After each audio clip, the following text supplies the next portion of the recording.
Okay, so good morning, everyone.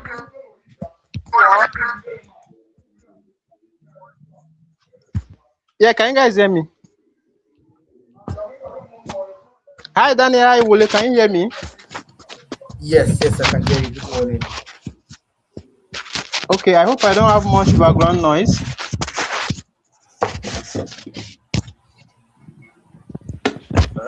I think it's much better. I think it's much better. Yeah, I think it's much stabler. Yeah.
Okay, so good morning, everyone, and welcome to the Africa Venture Studio webinar on distribution hacking for African startups. And with us today, we have Mr. Daniel Fidelis. Hi, Daniel. Good to have you here. Hi, good morning, Pascal, and good morning, everyone. Once again, great to be here. It's good to be here. Okay, and we also have Mr. Wole. Hi, Wole. Good to have you here. Thank you. Thank you for having me.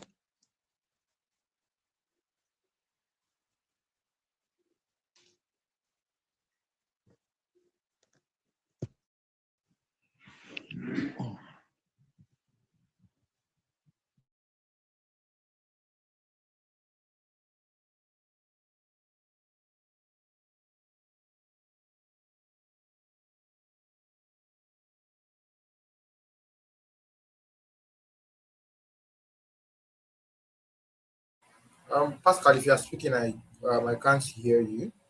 Well, yeah, I don't know if you can hear Pascal, but I'm not sure if he's speaking. Not at this time. It's not audible.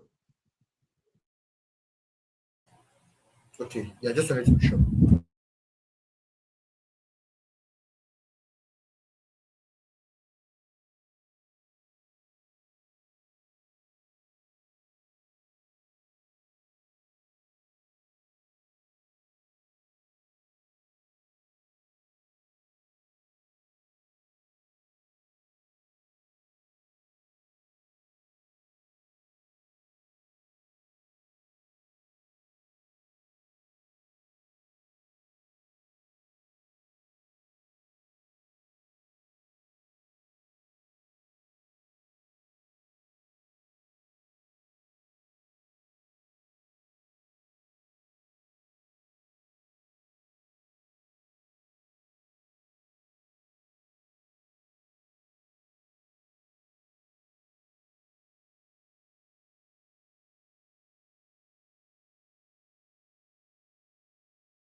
Hi, Daniel. Can you hear me? Now I can Wow. hear you. Yes, Pascal, I can hear you now. Oh, Yes, yes. I've actually been reading your bio. I never knew that you guys were not hearing me. Hey, Oh, I had mentioned earlier that we couldn't hear you. Oh, Not at all. oh, sorry about that. So, Wole, are you back now? Can you hear me, Wole? Very clearly, I can hear you. We both of us were waiting Oh, for you to reconnect. okay. Sorry about that. I was actually reading your bio. I never knew that no one was hearing me. So, guys, if you can hear me, startups that are joining, if you can hear me, I can see a couple of people joining in now. If you can hear me, please kindly indicate. If you can hear me, just mention yes. You can hear me.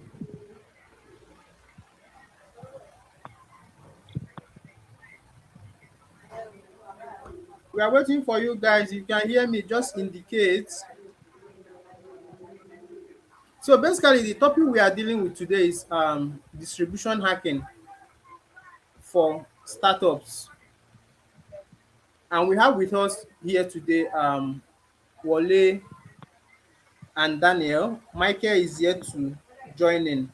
So just a run through Daniel's bio. Daniel is a visionary product leader with over 7 years of experience building innovative solutions across edtech, fintech, supply chain, B2C, and B2B. Daniel serves as the head of product and operations at an AI edtech startup focusing on shaping and transforming the future of African talents through technology. He's passionate about helping people learn and has empowered over 6,000 professionals through world-class training, mentorship, and accessible learning products. Welcome to this session, Daniel. Thank you, thank you, thank you. It's great to be here once again. Thank you. Thank you very much, Daniel. So, Daniel, what are your expectations for this session, and what do you expect startups to go away with after this session? Okay. Yes. I think for me, I would say what I would define as success for this session is startup founders and operators being able to basically go from their on paper strategy, right, or their marketing ideas to actual real life execution that involves people, that includes people, and that works, especially for products that has to do with one-on-one interactions, human interactions, getting to talk to people and whatnot, right?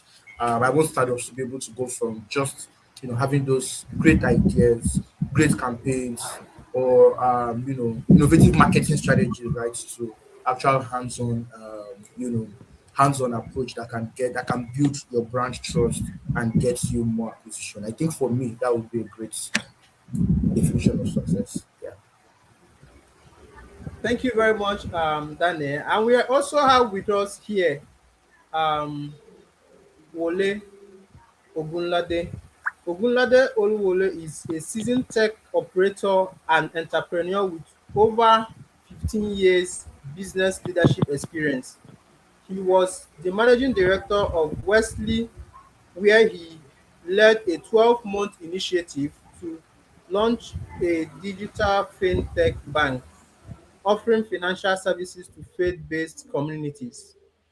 Before working at Wesley, he was the director of partnerships for two UK-based global payment companies, managing employees across Europe, Asia, and the US. Wole is a founding member of the advisory board for AI for Africa think tank, a UK-based non-governmental organization with a mission to unlock new opportunities in the continent through AI education.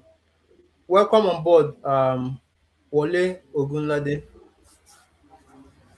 Thank you, Pascal, for having me, and a big welcome to your community that are listening and joining as well.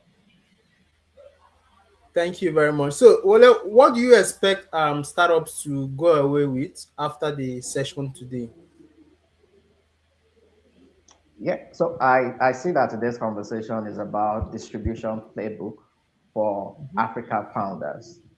And for someone that has been helping businesses to grow both revenue and customer base for 12, 15 years now, I know for a truth that getting your distribution right is what determines the growth of your business. You can have a great product, but if you don't distribute well, your competitor are going to eat your market share.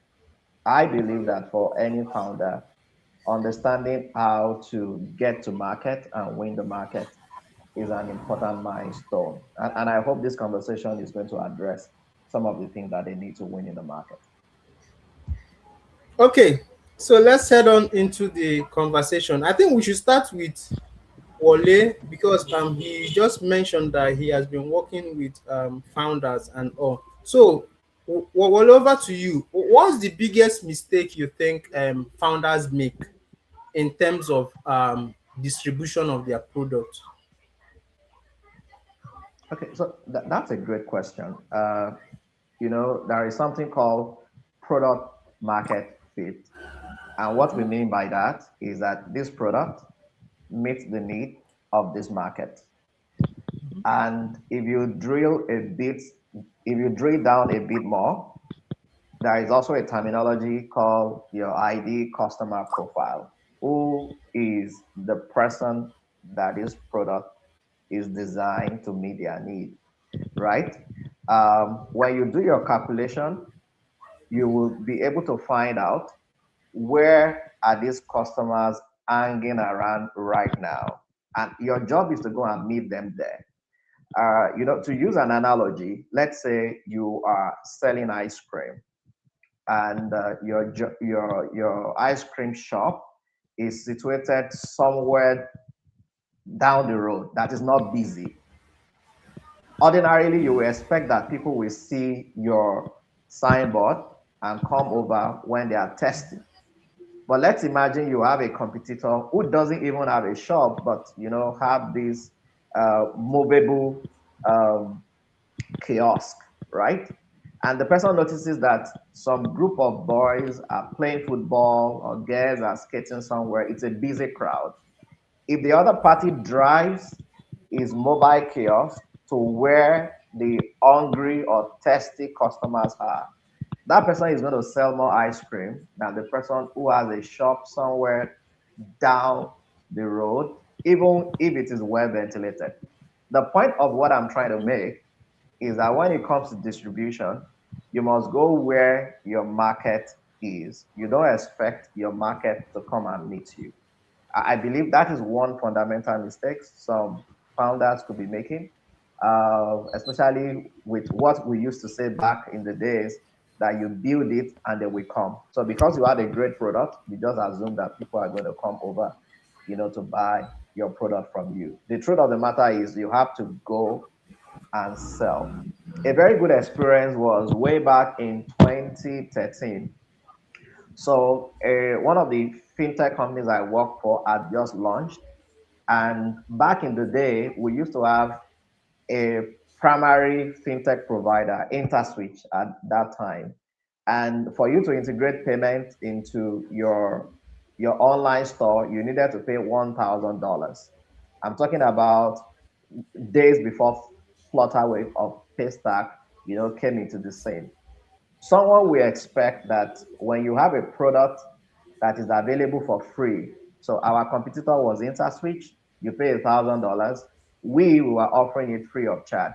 So you will ordinarily expect that customers are going to troop to us because we were offering a free solution. But that wasn't the case. We still had to sell in a way that increase our growth. In the first year, we had like 17,000 SMEs, and by the time I left, it grew to 100,000 SMEs at some point. What I'm saying here is that selling, you need to understand your audience, where they hang out, so that you can sell to them. You don't assume that because you have a great product, they will naturally come to buy from you. Thank you. I think Wale already gave like a summary of the whole talk. You need to know where your audience hang out. You need to know where your audience convene, and you go to them there. You don't just market and expect them to come. You need to go where your audience have their meeting, their August meeting, whatever, where they convene. That's where you sell them at the point of their need. So over to you, Daniel. Do you have any addition to this? Yeah, thank you very much. I think Stawole has given a very, very, very apt, description of how to serve your customers, right? And I think he has really covered the core. I think that's one of the core problems that most startups face, right? They believe in just having good marketing without understanding their ideal customer profile. What I would just add to that is also understanding their core problem, their core pain points, right? Because you know, as you understand your customer profile, as you understand who they are, what they do, what they need, it's also good to understand their core, how they are affected by that problem. For example, what have they done to try and solve that problem before? How painful is it to them, right? What's is it so bad that they've tried to even pay in many places for a solution and they couldn't find something really good, right?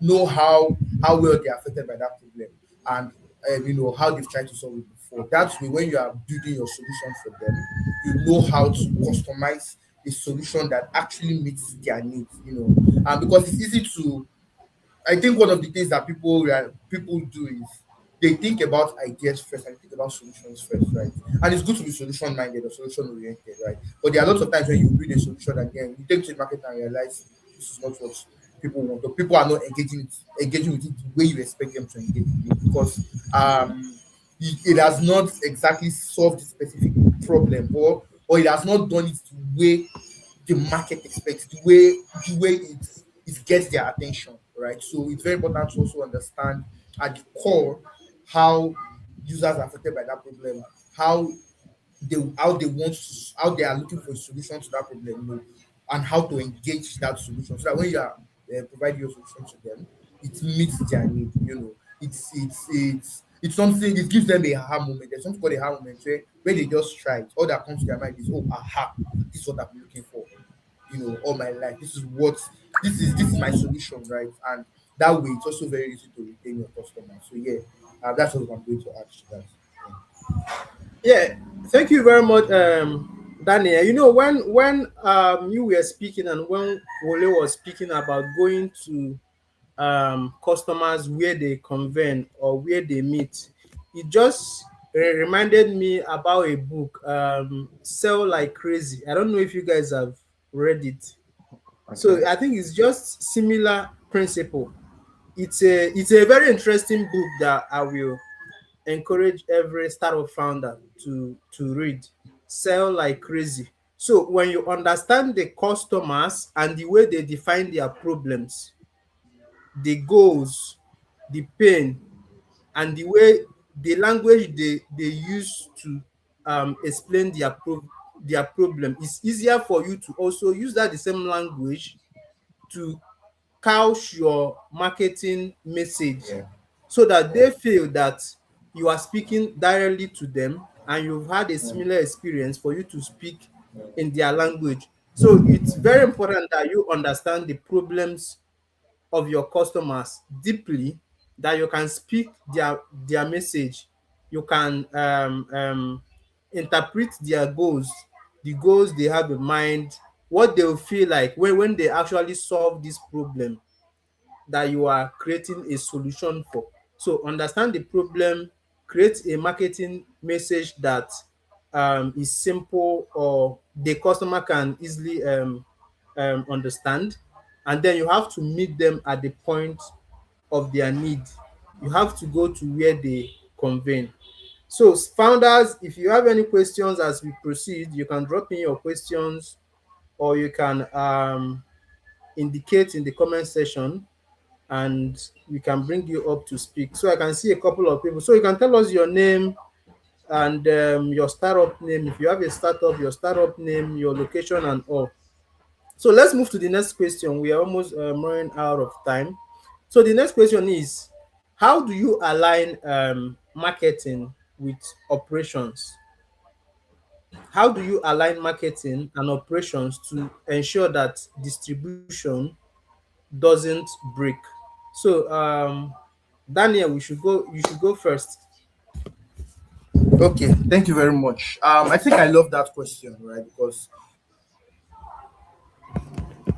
I think I've been opportunity to work in multiple companies and see how operations tie very well to markets. And one of the problems that most startups face is, they just want to sell, and because they just want to sell, right? They are very high on, you doing some very great marketing campaign, right? And most startups go from marketing and then to operations. They first of all do marketing, get people to come in, and then when people come in, most times their operations cannot even handle the promise that they made during marketing because marketing in a way, marketing doesn't bring direct conversion, right? It brings awareness, it helps with customer acquisition and whatnot. Right? But when those customers come and the brand, what marketing brings is lots of brand promise. If they don't meet that brand promise, then um you've broken trust, right? And one of the things one of the things that's very particular to the Nigerian market is that the Nigerian market is not as mature as the foreign market, right, or the Western market. So because of that, Nigerian market is still very, very big on trust. You understand? They have to trust you before they can spend their money on you. You understand? They have to trust you. Either via any means. You can talk about that later, right? But and because of that trust, right, whatever you are doing in terms of marketing, there has to be lots of trust involved, right?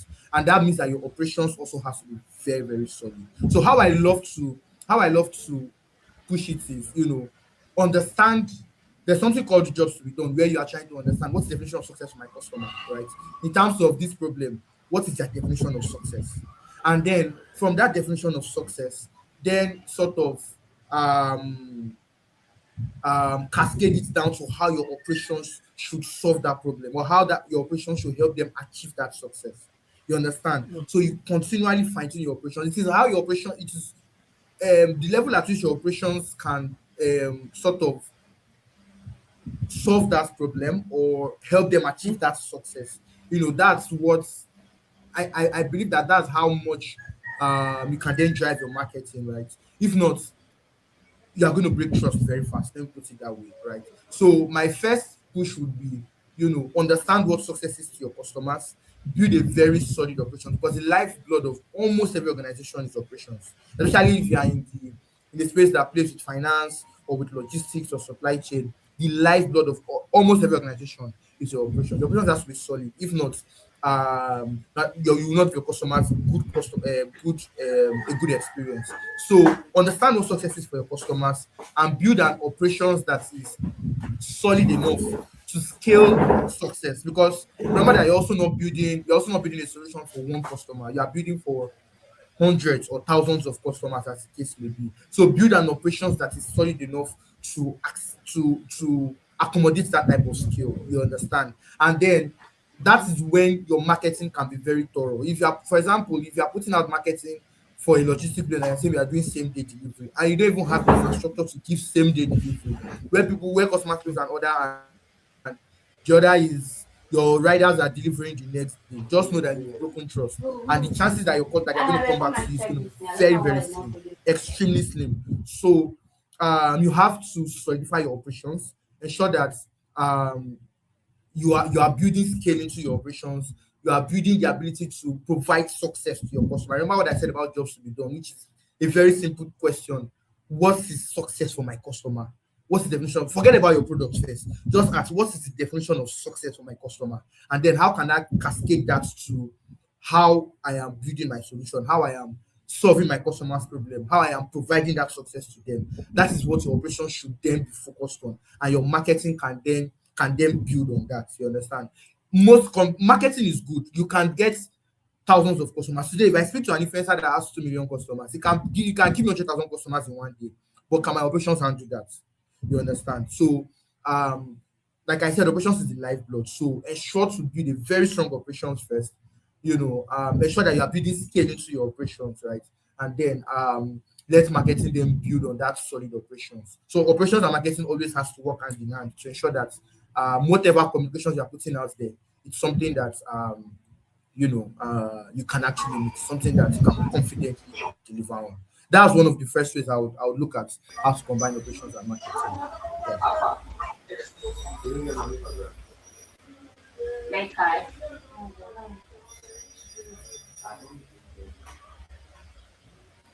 anybody hear me? Yeah, I can hear you. Can you guys hear him? If you can hear him, indicate. Can you hear him, Wale? Yes, Daniel was audible. I could hear him. Yes, I've given some use cases for combining operations and market. So just want me to speak more on some other aspects.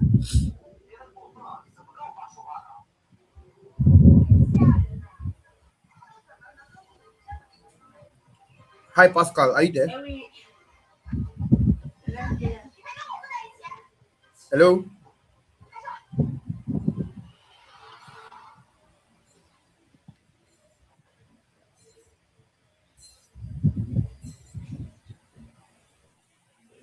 Okay. I think Pascal is having terrible network, right? So before Pascal comes back, I also want to speak about one more thing, right? For the startups that I hear, there was a time when people believed in growth at all costs, right?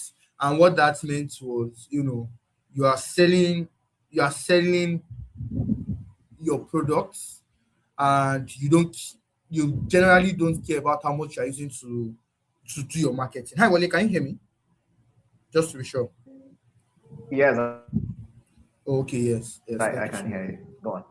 Yes. So there was a time when business, especially in the startup space, right? People that were receiving funds and whatnot, they were focused a lot on growth at all costs, which basically meant that people were spending a lot to acquire customers. In some cases, people could spend their customer acquisition cost, which is the amount you spend to get one customer, was more than the revenue that you make from that customer, right? Because there was a time when people were pushing for growth at all costs. Let's just get the numbers. When the numbers come and we retain them, then we'll make profit in the long run. But now there is an economic strain where you cannot you cannot just pursue growth at all costs, right? Your operations has to be very, very solid. Growth at all costs can be dangerous, I'm telling you. So um one of the ways to drive operations is also focus on delivering to specific user types and then expanding or delivering to specific regions. So let me give an example of Child Deck, right? Part of what Child Deck did for success was they started with Lagos, but they did not just start everywhere in Lagos. They started with specific areas in Lagos, right? And they didn't go growth at all costs and will raise money. They raised money, but they were not just everywhere. What they did was they focused on specific highbrow areas like the island, places like Yaba, places like Ikeja, a few highbrow areas. They needed to test their market, solidify their operation. So that gave them a good way to also sort of solidify their operational process, right? And their standard operating procedure. And with that, they were then able to, scale to other areas in Lagos. And now, so they're outside Lagos. I think they're even outside Nigeria now. They're in Ghana, and some other locations. So the second point I want you guys to know is don't focus on growth at all costs because it can be dangerous. You can end up spending all your money and you've not achieved profitability, you've never achieved revenue, and you just spread your operations too wide and too thin that you can't even dig deep and you continue quenching fires consistently. Build a structure where your operations can meet your demand, and then you can then continually scale with that, right? Of course, like I always say, think global but build local, right? Build to meet your market needs and continue to expand as you are getting into new markets, right? I won't encourage you to build for all the markets at the same time and then trying to quench multiple operational fires. You would likely even not meet your customers' satisfaction, right? And your retention will probably be very bad. So, in building for growth, ensure that your operations is very solid. Learn what works and then scale from there. Yeah, I'm just going to mention that as the second or third thing. I think I've mentioned about three things now. Yeah. Right. Yeah. Thank you for that. So you already made a great point. Just to add one or two things to what you've mentioned, I love the fact that Daniel, when you talked about marketing as brand promise. So when you make a promise to Yeah. your market, which is marketing, operation is fulfilling that promise, right? And Exactly. for founders on this call or anyone who might be listening later, I believe that one of the ways to look at this is start with making little promises that are believable so you can attract a core audience to your product or your services. And then ask yourself, if I were to deliver on this promise, what should the operation look like? Because what is important at the end of the day is whenever you make a promise, somebody is believing in you, investing their trust, which you don't want that trust to fail them. So your operation must be able to capture all the customer touch points. And there is this framework that talks about your customer journey. So one of the ways your operations can keep the promise to your customers is to know their journey. Let's say, for example, you are promising them an experience, right? Then you ask yourself, as you are defining the customer journey, what were their pain points, or what were they feeling before they saw my advertisement or they saw my marketing campaign? And how will they move from the point of, hey, I need this product? Earlier, Daniel used this term, aha moment, to this product did this amazing thing for me. A practical example I want some of you to relate with is that a digital banking platform like OPay does not have a bank branch if you have a complaint that you can go to. So just imagine if OPay made all the promises and then you did a transaction and it failed and there was no one to reach out to. So in terms of operations, OPay or any digital institution like that needs to think about customer success as part of operations. How do we make sure that customers are happy with their transactions? And if it failed, how do we help them to resolve those issues? How do we make sure that our website doesn't break in the middle of transaction? How do we make sure that our engineering, how do we make sure that our fraud and compliance meet all that will enable us to deliver on the promise?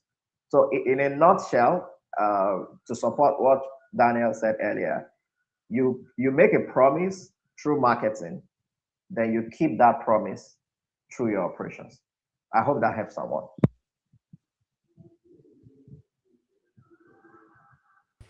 Yeah, thank you very much, Wale, for the addition, and thank you, Daniel, for diving deep into this conversation. Really, I think you explained a whole lot of things, and one of the things you mentioned in your talk was building trust.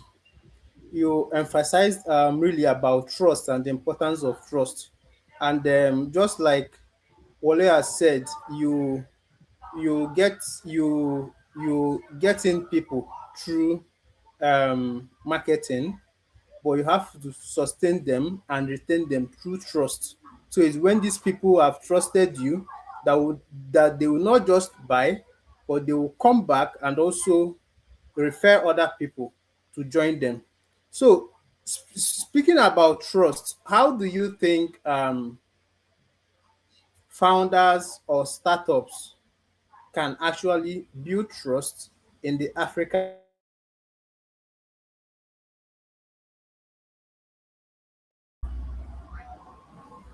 Please, can you hear me? I can hear you, Please, but can you the confirm that you last few can hear me? seconds, I can hear you now, but a few seconds back, your network was off.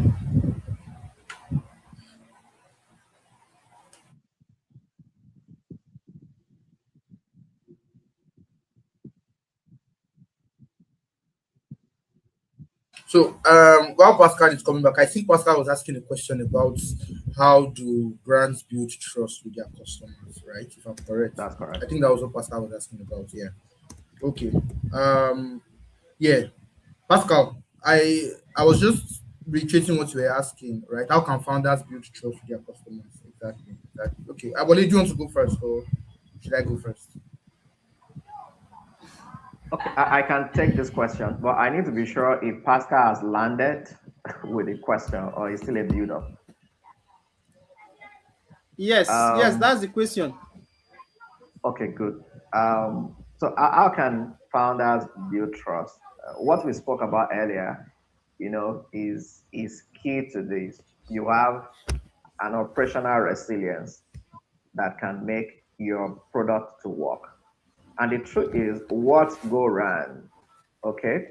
I know there are quite a number of ways to market your product today, but nothing beats word of mouth when people say a lot of good things about your brand.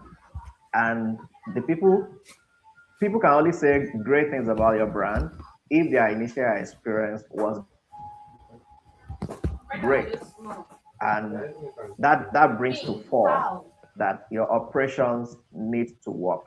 You need to optimize for a very good net promoter score, which is a question that you can ask your customers to say, how happy are you to recommend this product to someone else? And if they give you an answer between one, is usually between 1 to 10, your NPS is usually measured in 1 to 10. If someone is not so excited to talk about your product or introduce it to someone else, you know you have to fix something. If they are so happy, then you know it is great. So your operation is key part to building your product, building trust in the product. And for there are some products that are subscription based, which means that you have to pay on monthly basis or yearly basis, as the case may be. When a customer is sure that their experience is going to be consistent month over month, that the level of work you do is what builds or solidifies the trust that you have in them.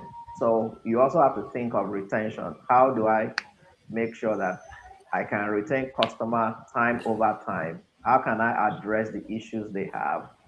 If a customer knows that when they send a support ticket, it's going to get answered within seconds or minutes, if there is a service breakdown, it's going to be resolved immediately.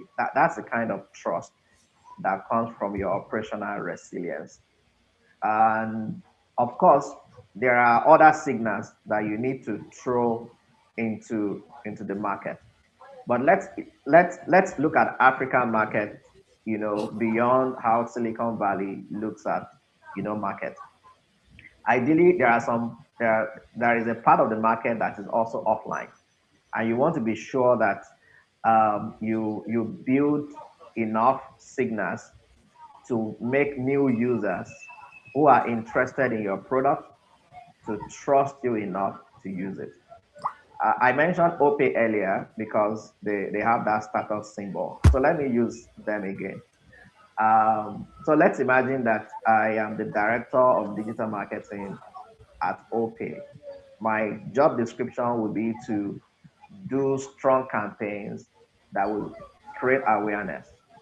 But then when a user tries to sign up, we start asking them for their date of birth, their BVN, their NIN. It's a financial transaction. They need to put money into the wallet. Now, ordinarily, if every customer is just like me, as soon as they start asking for those sensitive information, I'm going to step back and ask myself if there is no risk attached to it, right?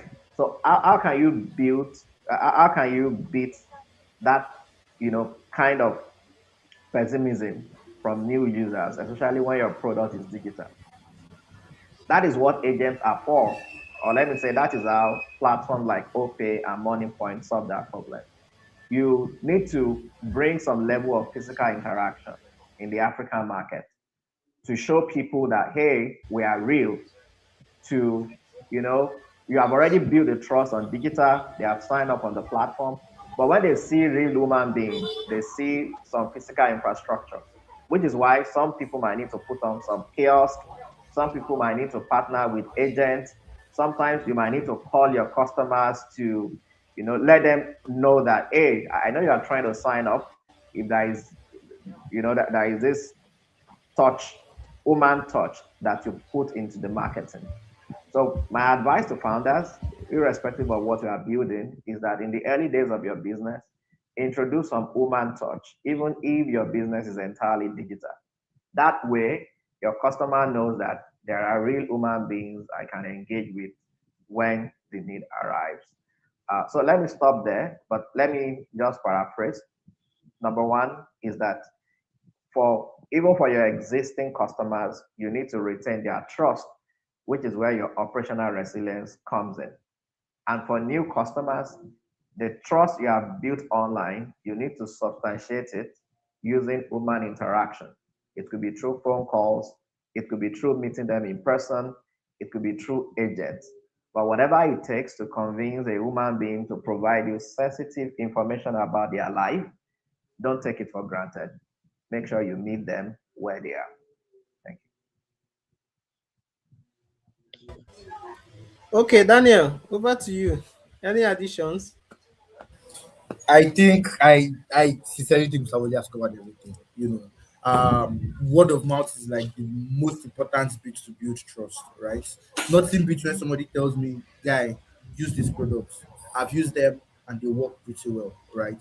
Nothing beats. And if somebody tells me, "Oh, this product, it's good, but I had to do so issue and they didn't respond on time," just know it as sport, right?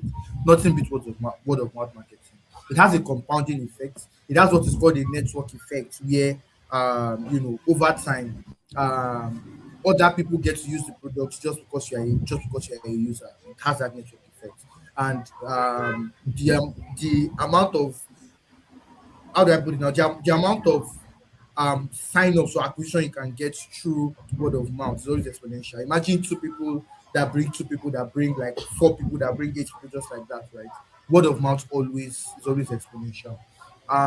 So yeah, you have to, and the way you can build that very solid referral, that solid system where people can confidently refer your product is through operational excellence and operational resilience, like Oli said. It beats everything. It sincerely beats everything, right? And then really good storytelling helps. When I mean storytelling, I'm not. I think Wally, you're also talking about um, you sort of allowing the customers feel like you feel their problem, you feel their pain, right? Letting them know that you were once in their shoes, you know how the thing bites them, how it feels to experience that type of pain, and that was why you're able to come up with such solution like that, right? Um, building that sort of human feeling, human connection, builds that trust. And one other thing that also helps is testimonials, right? Telling people how having people tell the story for you through testimonials also help, right? When people come in and they have questions, let other people be able to answer the questions for you, right? That also helps. So those are ways that you can build trust, your marketing. Yeah, but trust is very critical, actually, and extremely critical in Nigerian market. Hmm. Thank you very much, Daniel, and thank you very much, Wole. I think we have a one question from the audience here. Okay, so how can you build a better distribution channel with little or no capital?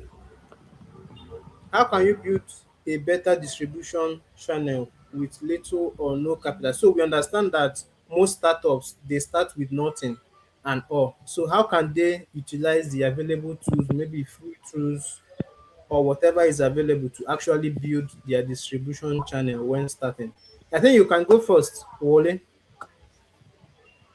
Thank you. Okay, so a great question. How do you build your distribution channel when you have little resources to play with? And Mhm. I love the fact that you recognize that you have resources, even though you quantify it as little. From where I stand, I don't know what the exact product is, but I believe that some of these recommendations can apply. First and foremost is that take advantage of what you have already. What exactly is working for you right now? When I engage founders, I am curious to ask a question. What is working for you right now? because whatever it's working, you can scale it. So if there is anything helping you with your distribution, ask yourself, how can you scale the impact of what is working? Number two is there are look at social media, for example. Look at other tools available to you and ask yourself, how can I take advantage of this to reach my audience? I've worked as director of partnerships, and one beautiful thing about partnership is that you are leveraging the resource of the other party. So it's like this: you have a great audience, I have a great product that they need. So when I introduce my product to your audience, I'm going to get more customers and you will get a share of it. So you can start thinking of people that hold customers that uh, maybe they have their existing customers, you can also serve them. But of course, there should be no conflict of interest. If you can tell us a bit more about your product, I may be able to design something for you. But I noticed we have not said anything about AI, and that there are creative ways I use AI nowadays. So if you go to any of these platforms and you say, "This is my product," let's say you are creating a chat and you say, "This is my product and these are my customers. Can you give me an idea of other businesses that are already serving my customers that I can build partnership with?" Then don't before you end that prompt, you can say, "Ask me more questions so I can understand, you can understand my audience enough before giving me a valuable feedback." So that way you are not just going to get a generic response that you can Google to find. It's going to give you something bespoke. That means the LLM wants to understand your customers, what you are serving, their pain point, then identify some businesses, and then look for, how you can even set up that kind of partnership. So partnership that can be a win-win will make money for your partners and will also drive new customers to your business. Uh, Another thing I also want to encourage people to do when it comes to distribution is that if there is, I, I want to use an example. If there is something that is useful to them right now that will help you to quantify how much they need your product, or you can use to filter. Let me give you a practical example.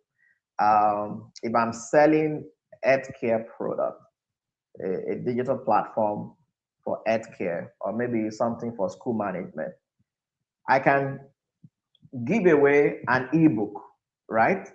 An ebook that talks about a pain point that people who are facing that issue wants to solve. I can write that ebook, give it away for free, share it, ask other people to give it away for free. And that helps me to have a pipeline of people that I can feed into my healthcare product.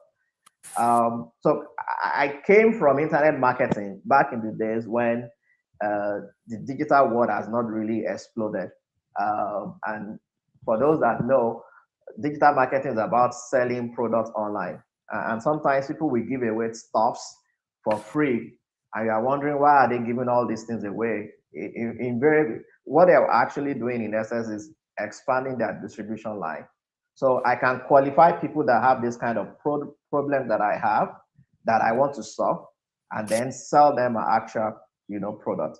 But in the meantime, let me give them something for free that solves one of their problems and also introduces them to me. So be creative about how you think. In a nutshell, look for other for people that are currently solving problems for the customers you have. Number two, understand what is currently working for you and think of scaling it. Number three, uh, think of giving something away that is useful, that will make people you want to solve problem for come closer to you. Those are the 3 points, just in summary, that can help you to increase your pipeline through distribution. Thank you especially very when you much. have limited resources. Okay. Thank you very much, Mole. Daniel, I don't know if you have anything to add. Yeah, I think Kole has covered it all. I think he has covered it all. Yeah, I think he has covered it. Okay. Thank you very much. So we have Michael just joining. Hi, Michael. Hi everyone. Good morning from this side. Sorry, it's morning over here. I woke up a bit late, so it's a pleasure joining the conversation. You're welcome, Okay. Michael. Thanks for joining. Uh, Okay. Thanks for Okay. having. Welcome, Michael. So we are just rounding up the conversation already.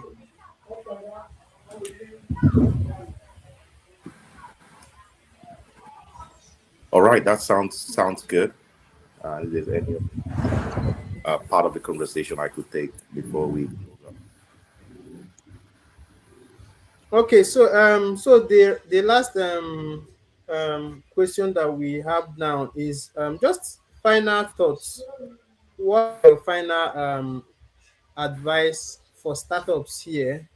Final advice on how to distribute better in the African market. So, what are your final thoughts for startups here who are building for the African market? Maybe we will start with you, Michael. All right. Thank you, Pascal, and thank you to the other panelists for your contribution so far. Thanks for having me today.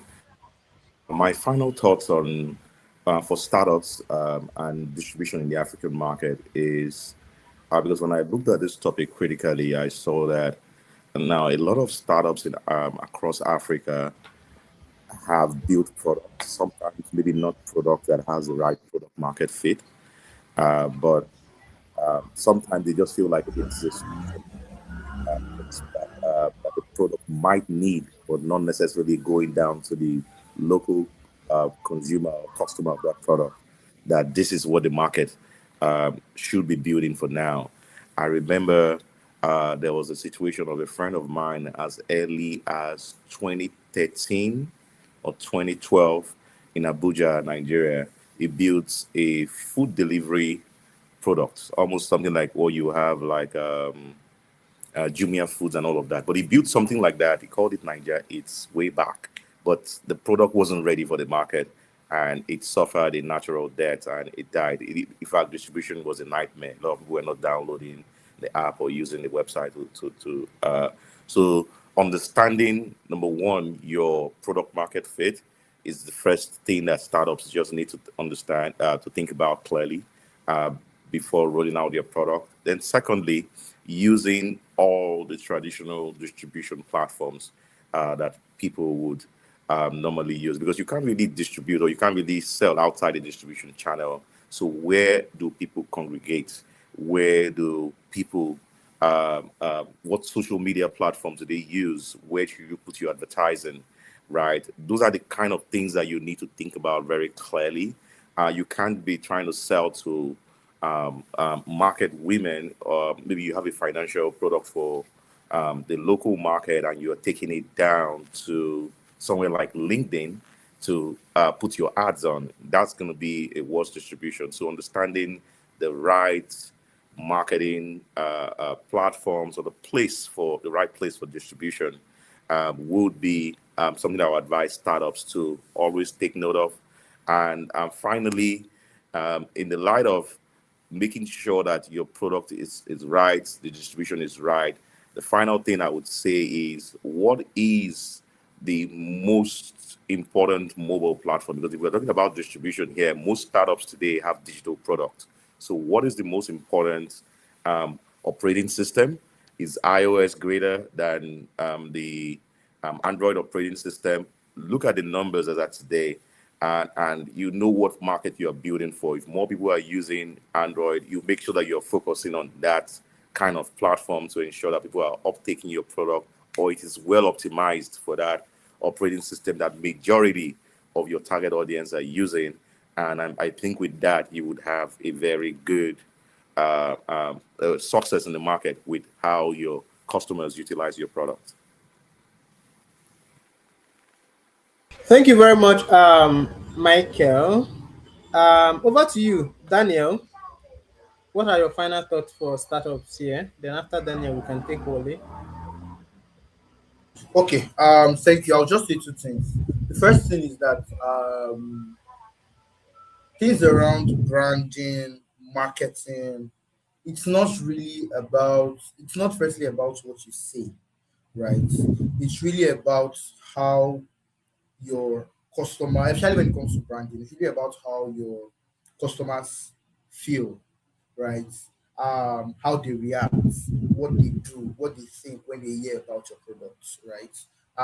And when all of this is positive, that is when you have actually driven, proper customer acquisition and proper distribution, right? So, um, for you to necessarily achieve that goal of proper, not just proper branding, but also proper, them accepting your product, customers accepting your product, your customers feeling good about your solution, talking good about it, even recommending it to other users, right? You have to be very intentional about delivering value to them, right? So many people are usually very big about branding, very big about marketing, being out there, right? But what is very important is ensuring that you are solving your customers' problem continuously and consistently. That's the word, right? The day you fail your customers and the day your experience starts dropping, know that you're going to lose your customers. And once you lose your customers, getting them back is going to be hard. That you're going to lose a lot on your brand trust. Remember what we talked about brand trust earlier, which is the number one, which is very important currency, if not the number one currency in the Nigerian market, right? You don't want to lose your brand trust for anything. So ensure you are consistently solving your customers' problem. Ensure you are consistently providing value to your customers. It's very, very, very critical, right? And what we said earlier too about operations, it still stands, right? Don't overpromise and underdeliver. Ensure that you are building the right operations that can manage scale. It's better to sort of under promise and over deliver, right? It's better to say, oh, we can do one, two, three, and then you end up giving your customers more than those three things that you mentioned, right? It's better to under promise and over deliver. And it's better to have customers know you as very good at delivering on specific things than going wide and you're unable to deliver on many things, right? You're going to lose out on a lot of customers. So ensure you are providing value consistently, number one, and ensure that your operations is built to manage your skill and to manage whatever form of marketing, whatever form of customer acquisition that you're driving. Yeah. Okay, thank you very much, Daniel. So over to you, Wally. Yeah. Final So thoughts for my founders. yeah, thank you. My final thoughts for founders about building a distribution playbook that can't be ignored, which is the purpose of this conversation. As being wrapped up in what we discussed previously, but I think what matters most for them is to be obsessed with the problem. Sometimes founders think in terms of the solutions they have, and we even use vague languages, to describe it, the most innovative, the most enterprising. But customers don't care about that. In fact, they have a language which is called what is in it for me. And for you to, understand how to answer what is in it for them, you need to know their problem. So founders should be obsessed with the problems of their customers and build around solving for it. And I sit on the board of a startup, I would say, and in my interaction with the founder, I'm always advocating for the customers. For example, there was a time they wanted to go from service-based offering to launching a digital platform. And why that was a noble idea, that ultimately is not going to solve the problem for the customer. It simply makes the founder look like they are making progress. So founders should really remove anything that is not solving the problem for the customer, which means you have to sit with customer as often as possible. I started out my career in sales, then digital marketing, then product, partnership, and the rest. So advocating for customer for me is one of the fastest way to grow the business. And when you start thinking customer first, then you will ask yourself, where are the rest of the customers sitting? How do I retain them? How do we build an experience that gives them trust in our business? How do we rethink our operation so that it meets their need? Any business that is customer first will always have the largest market share. So, founders on this call, my word for you is to think about your customers, think about their problems, and let that inform how you think about your playbook, your distribution strategy, your partnership, and whatever you want to do next. If you follow the customer, you are definitely winning the market. So I wish all the founders on this, I wish all the founders on this call all the best as they build for a market that should never be ignored, which is where their customers are. Thank you.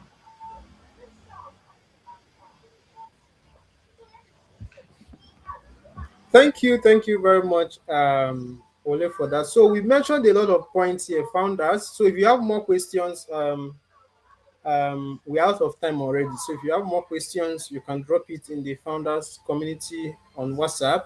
So we've mentioned a lot of things in terms of building trust, the partnerships, focusing on your customer while you are building. Sometimes it might seem you are making progress. You are building app, you are building a platform, you are integrating AI. What if your customers are not used to all of these AI and tech that you are including? Maybe you are building for a market that is even in the village and you are building sophisticated tech for them. So it's important to have your customers in mind while you are building. So we mentioned a whole lot of points here. I've taken some notes too. And I think I mentioned a book too, Sell Like Crazy, that startups can check out. Then the customer funded business is another book that that occurred to me. So I think it's another book founders can also check out. Customer funded business. I can't remember the writer. And then Sell Like Crazy. So these are two books that I think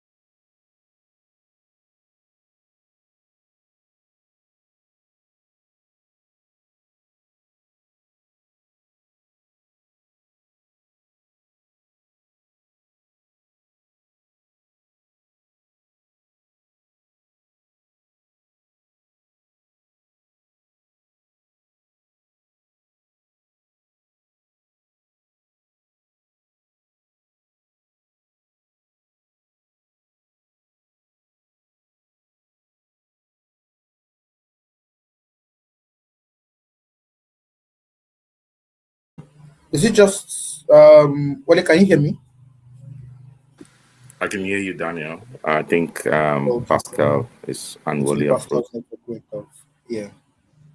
Yeah, okay. Okay. Hopefully Pascal rejoins. His network has not been the best today. Good. Yeah. Yeah. So while we wait for Pascal, um, it's good to meet you, Michael. And I really value the points you brought up earlier in the conversation. Thank you. Yeah, thanks a lot, Wally. And I'm happy that I missed a lot of the conversation, but I'm happy to join at the end of it. And it's been very useful. You guys also made some very useful point sorry, can you hear me now? building for the market. Yes, we can hear you, Pascal. I think we lost you for a minute. Yeah, so I think we're already done. Sell Like Crazy, the customer funded business. Founders can check that out. So once again, thank you everyone for creating our time to join this session, and thank you very very much for the speakers. Mr. Michael, I think you are in the UK, right? I'm not quite sure. You're in the UK, Michael. No, I'm in the US. I live in the DC Okay, area. It- okay, US. So Michael joined all the way from the US, even not minding the different zone.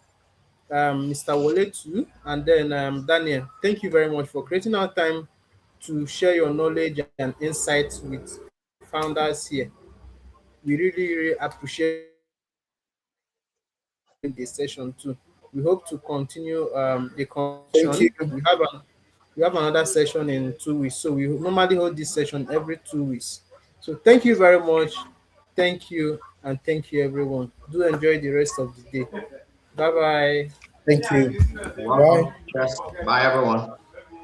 Thank you. Bye everyone. Yeah. So I don't know.